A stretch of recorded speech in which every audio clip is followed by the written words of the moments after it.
धुळे लोकसभा मतदारसंघात आचारसंहिता लागू, आचारसंहिता भंग होणार नाही याची दक्षता घ्या. नोडल अधिकारी सीमा आहिरे व तहसीलदार वैशाली इंगे यांची पत्रकार परिषदेतून आवाहन. याबाबत वृत्त असे की धुळे लोकसभा मतदारसंघ निवडणूक संदर्भात आचारसंहिता लागू झाली असून या संदर्भात आज धुळे अप्पर तहसील कार्यालय या ठिकाणी आज दिनांक 18 मार्च 2024 रोजी सायंकाळी 5 वाजता पत्रकार परिषद घेण्यात आली. यावेळेस उपजिल्हाधिकारी तथा नोडल अधिकारी सीमा आहिरे, धुळे अप्पर तहसीलदार वैशाली इंगे यांनी पत्रकार परिषदेतून माहिती दिली. ज्यात प्रामुख्याने या ठिकाणी धुळे लोकसभा मतदारसंघासाठी आचारसंहिता लागू झाल्याने या ठिकाणी 4 फ्लाइंग स्क्वॉड पथके नेमण्यात आले असून त्याचबरोबर धुळे शहरात 280 मतदान केंद्र असून 144 केंद्र वेब कास्टिंगच्या माध्यमातून उपलब्ध असून 35 मतदान केंद्र क्रिटिकल मतदान केंद्र असल्याचे त्यांनी सांगितले. तर या ठिकाणी आचारसंहितेवर लक्ष केंद्रित करण्यात आले असून गेल्या अनेक वर्षापासून पंचवार्षिक पासून धुळे लोकसभा मतदारसंघाचा मतदानाचा टक्का हा कमी असल्याने तो वाढावा या हेतूने प्रशासनाच्या वतीने मतदानाचा टक्का वाढावा म्हणून या ठिकाणी पथनाट्य, पोवाडे, अहिराणी भाषेतून स्वीप अंतर्गत मतदान जनजागृती करण्यात येत असून आचारसंहिता कक्ष 24 तास उपलब्ध असल्याचे त्यांनी सांगितले. तर या निवडणुकीत मतदारांना प्रलोभने दिले जात असतात, त्याचबरोबर मध्ये पैसे वाटप देखील होत असते. त्यामुळे अशा गोष्टींवर वचक बसावा म्हणून सदर फ्लाइंग स्क्वॉड पथके नेमण्यात आले असल्याचे त्यांनी सांगितले. तर नागरिकांनी देखील जागृत राहून कुठे असा प्रकार दिसल्यास आचारसंहिता कक्ष संपर्कासाठी 02562 29 80 16 या क्रमांकाशी संपर्क साधून या ठिकाणी आपण आचारसंहिता भंग होत असल्या संदर्भात माहिती द्यावी.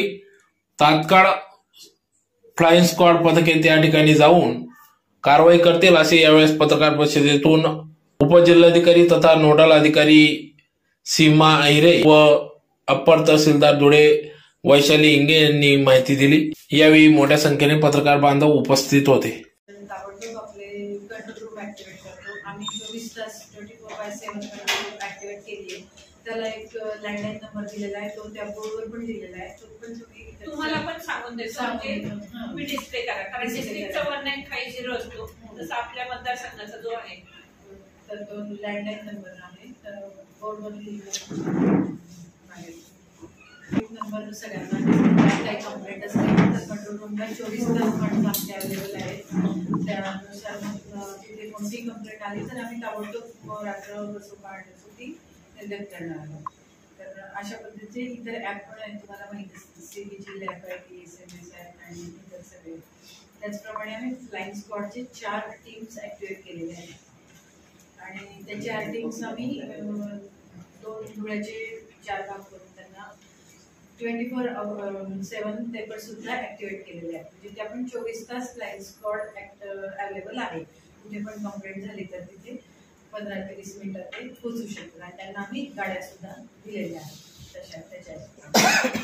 तर काही अजून काय करावे काय नाही करावे असे काही गाईडलाईन्स आहेत DCIच्या.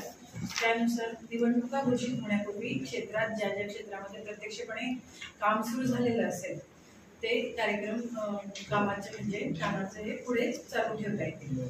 त्यानंतर पूर, आवर्षण, साथ वगैरे अशा नैसर्गिक आपत्ती येतात अचानकपणे, कुठे गारपीट होते वगैरे अशा ठिकाणी. तर याच्यासाठी पुनर्वसन कार्य, त्याच्यासाठी मदत, पैसा उपलब्ध करणे हे सगळं करता येईल जर अचानक काही झालं तर. त्यानंतर गंभीर आजारी असते, मरणासन्न यांच्यासाठी वैद्यकीय सुविधा रक्कम देणे हे अलाउड आहे. त्यानंतर मैदानासारखी सार्वजनिक ठिकाणी निवडणूक सभा घेण्यासाठी सर्व पक्षांना निवडणूक लढवणाऱ्या उमेदवारांना निपक्षपातीपणे उपलब्ध झाली पाहिजे. तसंच हेलिपॅड सुद्धा सर्व पक्षांना आणि सर्व यांना उमेदवारांना निपक्षपातीपणे उपलब्ध करून दिली गेली पाहिजे असं आहे. फक्त शाळेचे जे ग्राउंड असतील त्यासाठी SDMची परमिशन लागणार आहे, स्पेसिफिक सूचना आहे. C02 धुळे मतदारसंघ याच्यासाठी आज पत्रकार परिषद घेण्यात आली होती. पत्रकार परिषदेमध्ये आचारसंहितेच्या संदर्भात काय करावे काय नाही करावे आणि आयोगाच्या निर्देशानुसार पब्लिक प्रॉपर्टीज आणि शासकीय कार्यालयांमध्ये जी काही कार्यपद्धती आहे आचारसंहिता जाहीर झाल्यानंतर त्याबाबत काय काय कार्यवाही करण्यात आली. तसंच आचारसंहिता लागू झाल्यानंतर स्थापन झालेले वेगवेगळे पथक आणि त्यांची कार्यपद्धती याच्याबद्दल सगळ्यांना अवगत व्हावं याच्या संदर्भात आज ही मीटिंग घेण्यात आली होती. आपले धुळे शहर मतदारसंघात एकूण 280 मतदान केंद्र आहे. त्याच्यापैकी 144 मतदान केंद्रांवर आपण वेबकास्टिंग करत आहोत. 35 मतदान केंद्र जे आहेत ते आपले क्रिटिकलमध्ये आहेत आणि आपला जो मतदानाचा टक्का आहे तो वाढावा याच्यासाठी प्रत्येक चौकामध्ये प्रत्येक ठिकाणी स्वीप अंतर्गत वेगवेगळे पथनाट्य, अहिराणी भाषेतले लोकगीतं, शायर, पोवाडे अशा माध्यमातून लोकांमध्ये जनजागृती करण्यात येत आहे, जेणेकरून मतदारांनी जास्तीत जास्त मतदानाच्या दिवशी बाहेर येऊन मतदान करावे ही अपेक्षा आहे.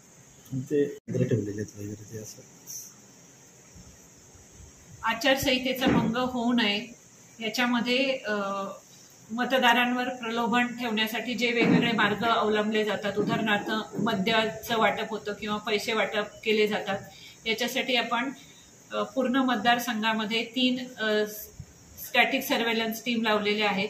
त्या नोटिफिकेशनच्या डेटपासून ॲक्टिव्हेट होतील. तथापि आपण आचारसंहिता लागू झाल्याबरोबर एक 24/7 आचारसंहिता नियंत्रण कक्ष आणि आचारसंहिता कक्ष हे आपले ॲक्टिव्हेट झालेले आहेत. नियंत्रण कक्षामध्ये 24 तास आपले कर्मचारी असतात.